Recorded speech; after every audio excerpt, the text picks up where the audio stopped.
வருஷத்துல கோயம்புத்தூருடைய தொழில் வாய்ப்புகள் அதிகமாயிருக்குதா குறைஞ்சிருக்குதா? இல்லை ஆக்சுவலாக பார்க்கும்போது ஆஃப்டர் ஜிஎஸ்டிக்கு அப்புறம் ஸ்மால் ஸ்கேல் இண்டஸ்ட்ரீஸ்லாம் வந்து நிறையா அடி வாங்கியிருக்காங்க.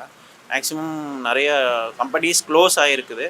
ஒன்றும் பெரிய லெவல் பிஸ்னஸில் மற்றபடி ஐடி நம்ம ஆட்டோமொபைல் இண்டஸ்ட்ரீஸ் இந்த மாதிரி இருக்கிறதுனால கொஞ்சம் மேனேஜ் ஆகிட்டு போயிட்டுருக்குது. மற்றபடி ஸ்மால் ஸ்கேல் இண்டஸ்ட்ரீஸ்லாம் மேக்ஸிமம் எனக்கு தெரிஞ்சு ஒரு 10-20% வரைக்கும் க்ளோஸ் பண்ணியிருக்காங்க ஆஃப்டர் ஜிஎஸ்டிக்கு அப்புறம். ஜிஎஸ்டி வந்து இப்போ ஜாஸ்தியாக இருக்குது. எல்லாத்துக்கும் அடித்தட்டு மக்கள்லேருந்து எல்லாத்துக்குமே ஜிஎஸ்டி போடுறாங்க. அப்போ சம்பாதிக்க 2 காசு அதில் போயிடுது.